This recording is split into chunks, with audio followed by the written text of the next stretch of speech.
जय गुरुदेव। आप सभी प्रेमी भाई बहनों का जय गुरुदेव ऑडियो बुक अपनी बातों के दूसरे भाग में बहुत बहुत स्वागत है। जय गुरुदेव। देह देह अरु देह तू जब लग तेरी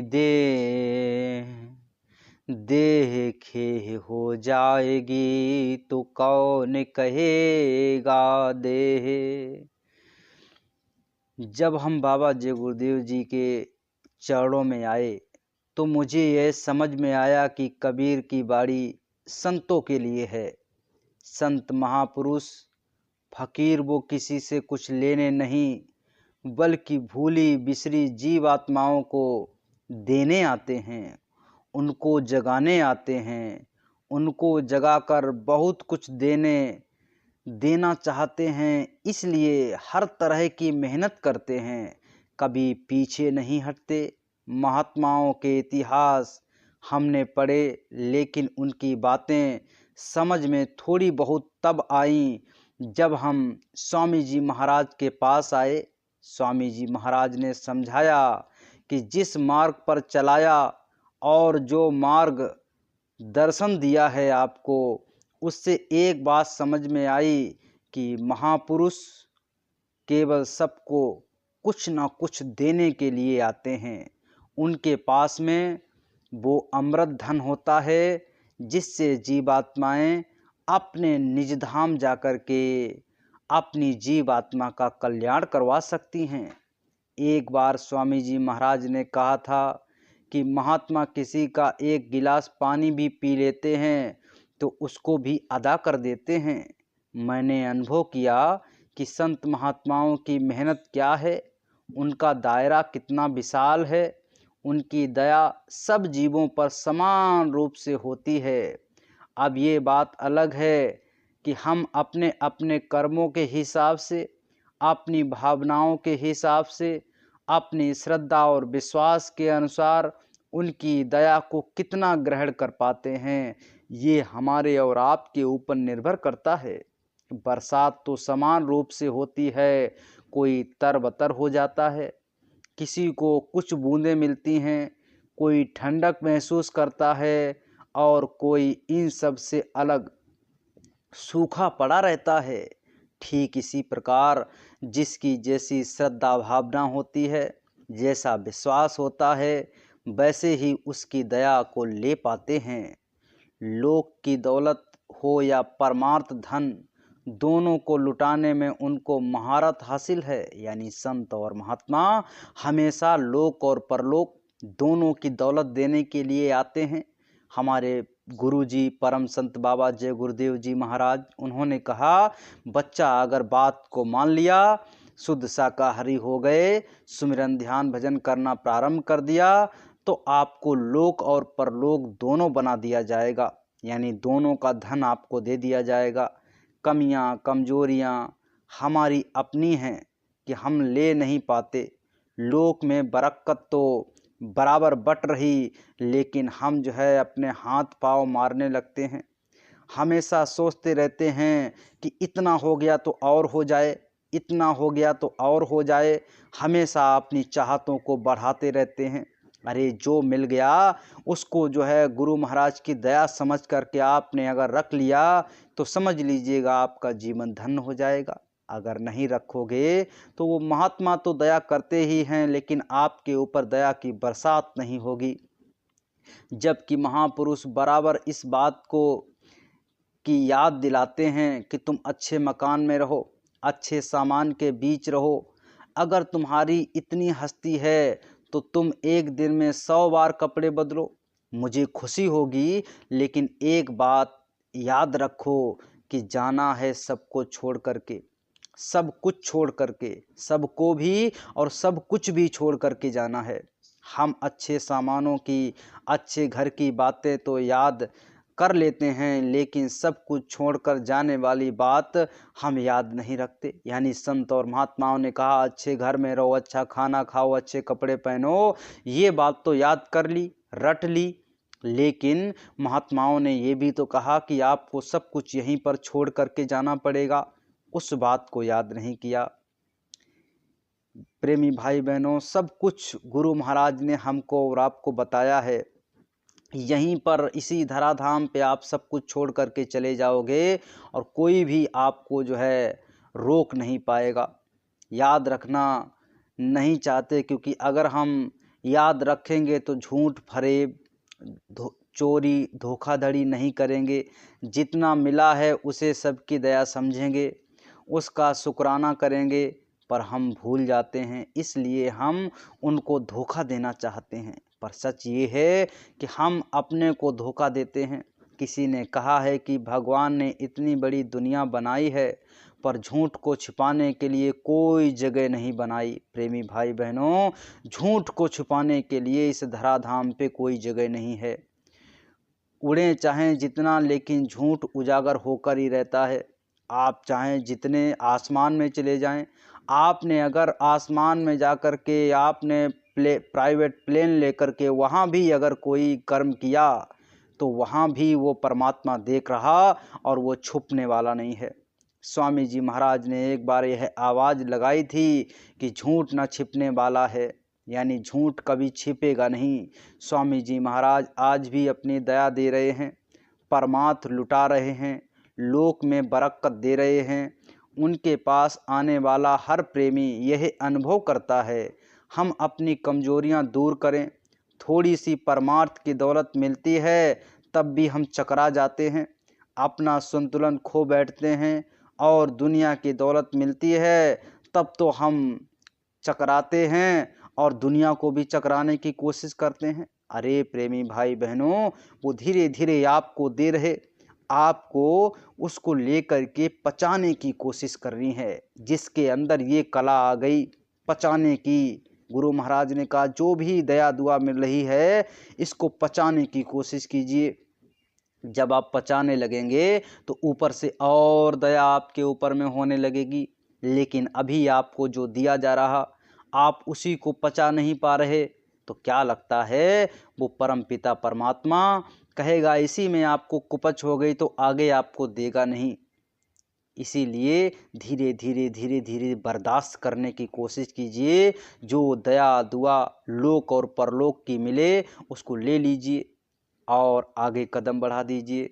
गुरु महाराज ने कहा मैंने 1 करोड़ लोगों को एक आवाज़ पर टाट पहना दिया, अभी तो दूध से मक्खन निकाला है, आगे जब जरूरत पड़ेगी तब कढ़ाई में डालकर खौलाया जाएगा, तब इसमें से कचरा निकलेगा और शुद्ध घी रह जाएगा। उसके बाद कहीं भी उससे काम ले सकते हो। बात समझने की है और इशारे में कही जाती है। टाट तपस्वियों की वेशभूषा है, यानी कि ये जो टाट है ये कोई छोटी मोटी चीज़ नहीं। इसको गुरु महाराज ने 1974-75 में जो है गुरु महाराज ने कहा और इसको पहनाया 84 और 85 में। प्रेमी भाई बहनों, उनकी दया में, उनकी मेहर में बहुत दया होती है। वो जो चाहते हैं वो कर सकते हैं, लेकिन हम उनकी बात को समझ नहीं पाते। उन्होंने आगे कहा प्रेम प्रेम सब कोई कहे, यानी प्रेम प्रेम तो सब कोई कह रहा है, लेकिन प्रेम का अर्थ क्या है इसको समझना बहुत ज़्यादा ज़रूरी है।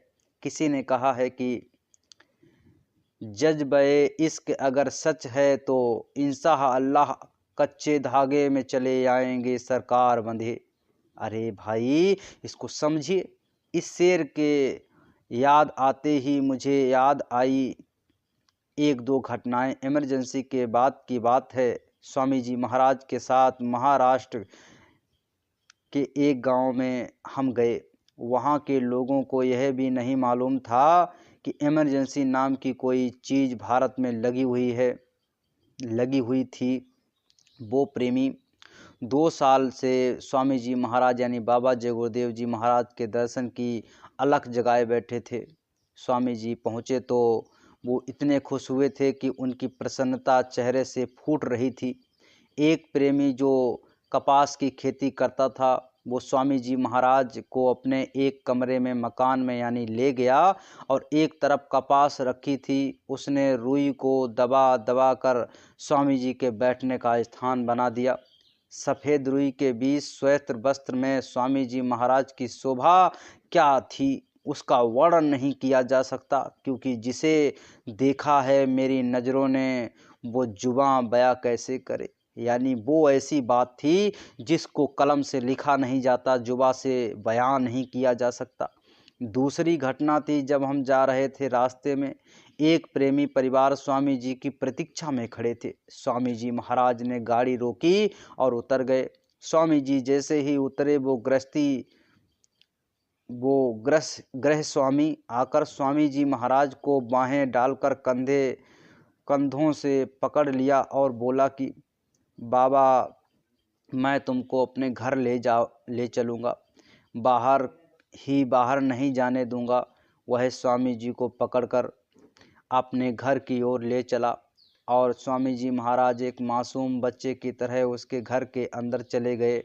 वह भाव विभोर था अपनी श्रद्धा और भावना में, और स्वामी जी महाराज का स्वरूप खिला हुआ था। उसकी भक्ति भावना देख करके तो बहुत प्यार ऊंचा चीज़ है, यानी उसके अंदर जो प्रेम था वो सच्चा प्रेम था।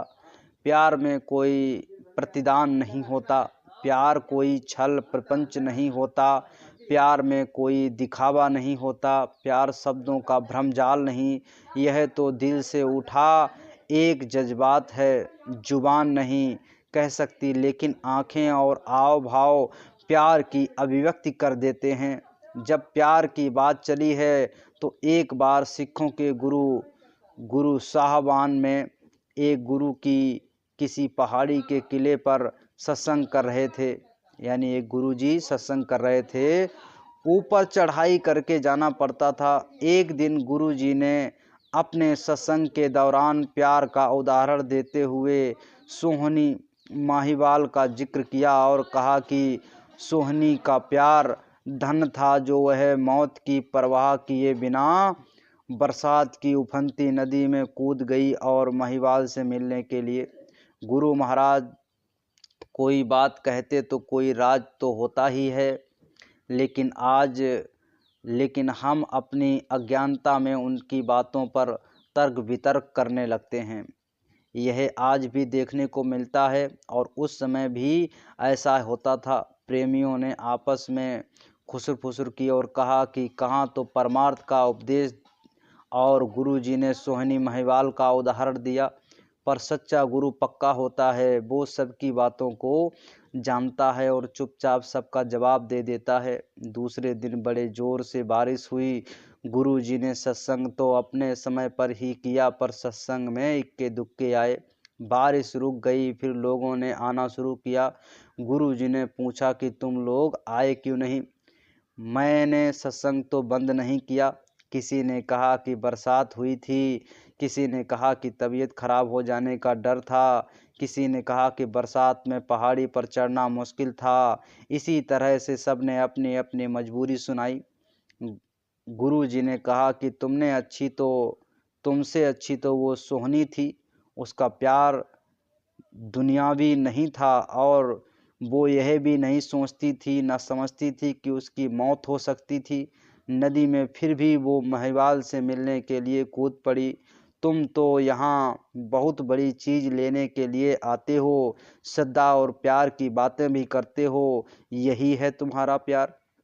जरा सी बरसात से डर गए और अपना नुकसान कर लिया, सबको अपना जवाब मिल गया। यही हाल हमारा है। हम भी बहुत कुछ कहते हैं, आप मेरे सब कुछ हो, माई बाप हो, मुझे आपके सिवा कुछ नहीं चाहिए वगैरह वगैरह, लेकिन ज़रा सी परेशानी आती है तो हम चिल्लाने लगते हैं कि आपने दया नहीं की, ऐसा क्यों हो गया? हम तो भंडारे में बराबर आते हैं, मंदिर में सेवा करते हैं, यह हमारा प्यार नहीं, हम अपने को छलते हैं। दरअसल प्यार की आड़ में, श्रद्धा भाव भक्ति की आड़ में हम अपनी स्वार्थ पूर्ति करना चाहते हैं।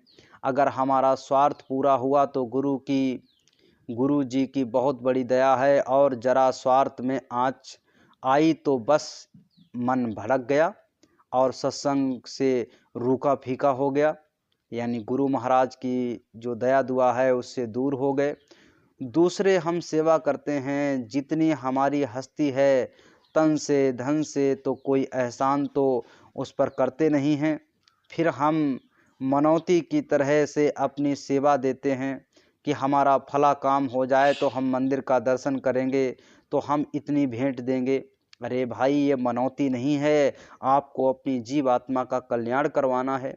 तो हमारी ये भक्ति भावना नहीं है, ना हमारा प्यार है, यह तो लेन देन की बात है, सौदेबाजी है। महापुरुषों के यहाँ मनौती नहीं चलती, वहाँ उनकी मौज है। वो जैसे हमें रखें, हमें उसी में खुश रहना है। कर्म हमने किए हैं, चाहे अच्छे हों या बुरे हों, भोगना तो हमको ही पड़ेगा ही, यह उनका विधान है। ये बात स्वामी जी महाराज बार बार समझाते हैं। उसी के साथ में ये भी कहते हैं कि तुम अपने भाव में रहो, भजन करो, और तकलीफ़ें तो रहेंगी ही, पर तुम्हें इसका एहसान नहीं होगा, एहसास नहीं होगा। यानी जो भी तकलीफ़ें होंगी वो तो रहेंगी ही, लेकिन एहसास नहीं होगा अगर गुरु के शब्दों में चलोगे, गुरु की अगर जो है दया में चलोगे। जैसे डॉक्टर क्लोरोफार्म सुंघाकर बड़े बड़े ऑपरेशन कर देता है, दर्द तो होता है पर रोगी को उसका एहसास नहीं होता। इसी तरह से आप भजन करो, तकलीफ़ें कम हो जाएंगी, जो होगी उसका एहसास आपको इसलिए नहीं होगा क्योंकि आप हर हाल में उसकी मौज में रहोगे। यही सच्चे प्यार की निशानी है, लेकिन हम उसके सच्चे प्यार को समझ नहीं पाते। जो सच्चे प्यार को समझता है वो अपने गुरु की बात को मानता है और उन पे चलता है। प्रेमी भाई बहनों, अब आपको गुरु के चरणों में अपने आप को झुका करके उनकी दया दुआ मांगनी है, और अपने आप को अपने घर सतलोक जाने के लिए हर वक्त प्रार्थना करनी है, विनय करनी है। मेरी बातें में आपको जो है अगले भाग में मिलेगा। जय गुरुदेव।